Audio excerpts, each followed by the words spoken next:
Hey guys, this is Moller from Moller Smokers, and on today's episode we're gonna do some direct heat cooking and smoking on this custom rebuilt heavyweight. Welcome to Building Smokers in Europe, a series where I take you with me on the journey of building my brand, Moller Smokers, from the ground up. Step behind the scenes as I design, build, and refine the most authentic Texas-style barbecue pits in Europe. This is my daily life at the shop, unfiltered. Let's fire it up.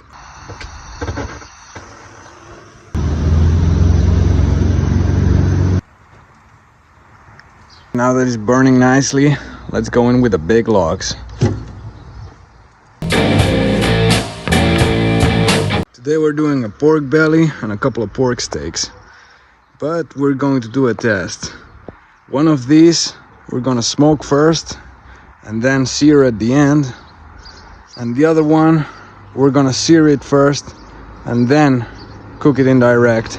The pork belly we're going to smoke and then crisp the skin after it's done. You know how I do, just salt and pepper and table salt for the pork skin. We've been burning open pretty wild, so we're going to add another big thick log to kind of tame it down and give us a really nice smoky ambience for the belly and our first pork steak. We're running 250 on the indirect side and 350 on the fire side, so temperature differential looks good, and that's just with those two big logs that we put in at the beginning. Okay guys, it's been an hour. Everything looks good, getting some really nice color, but it's not cooking too much though. It's still raw on the inside. And I just added a third log. About the mods that we've done, it looks like putting the stacks on top has increased the draw significantly. It doesn't smolder at all. It pretty much traps like an offset, which is crazy.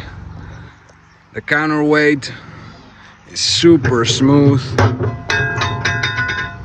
That was the shovel that fell down.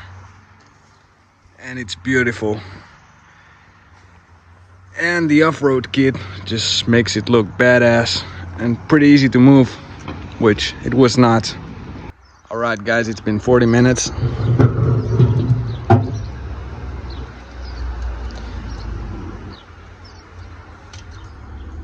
This pork steak is pretty much done, and the belly still has a long way to go.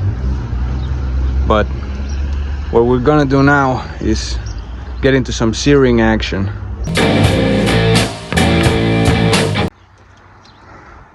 Let's sear the other pork steak, and also this one to finish it off. I'm also going to throw a small split that will catch really fast. Help me sear a little bit hotter. It's been like 8 minutes and the fire's really going now, so let's do our first flip. Look at that. Also, the key to doing direct heat like this is mopping, but since I'm too lazy to make a mop sauce for just 2 pork steaks, just going with straight apple cider vinegar. Now I can smell both the wood smoke and the fat smoke. This is what makes amazing barbecue to me. We'll keep flipping and mopping them every few minutes so they don't burn. Another wood split.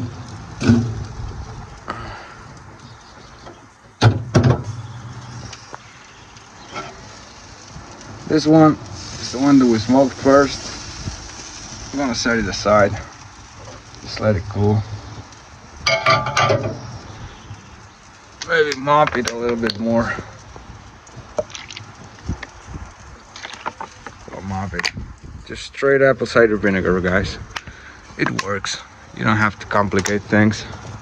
Alright, now I like the crust that we got on the second pork steak.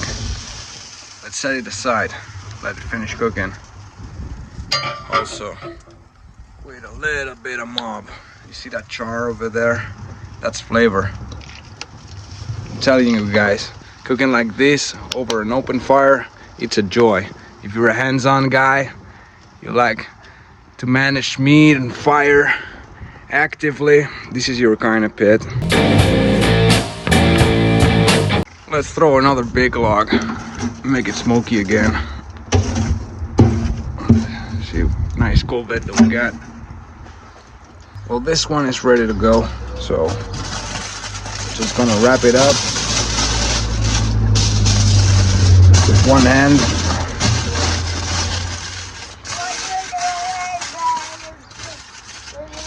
And put it to rest. This pork belly is close to being done. You can feel it. It's pretty much cooked on the inside. We're gonna remove this salt crust and put it over some coals to crisp the skin. Make some crispy skin pork belly. Had a pretty decent coal bed, so spread some coals under the belly.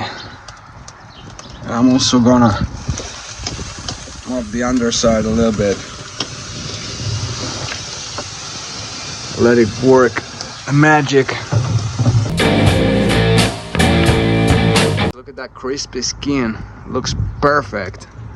I bolted it because it still feels a little bit tough on the inside, but it will be done in no time. And this pork steak over here is also pretty much done, so they're both gonna come out at the same time.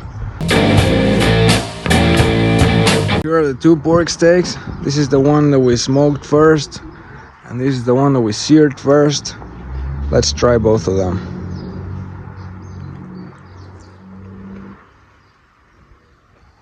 It's good, tender, not too smoky. Let's try the second one.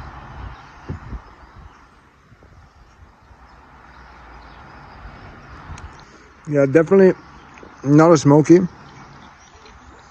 And not as much as smoke ring. You can see the smoke ring here. Well, pretty much the same. They're not that different, actually.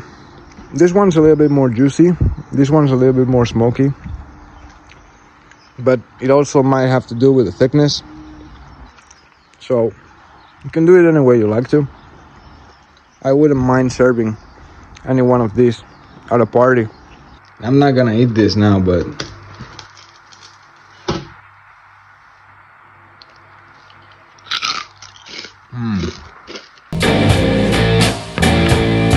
well, I'm really happy about how this rebuild came out. The stacks on top really add some extra draw. The counterweight is smooth as butter, and the off-road kit just kills it, man. And I love offsets, don't get me wrong, but I think this is a much better piece of kit for most backyard guys out there. It's much more versatile, plus you'll be cooking anything in half the time. So whatever you want to do, the heavyweight does it. You've seen it today. Because let's face it, not everybody has 12 hours on a Sunday to cook a brisket, or 6 hours for just a rack of ribs, so in that case, heavyweight's what you need. Anyway, if you like this kind of content, leave a comment, subscribe, ask any questions you want. You know the drill. I'll see you on the next one.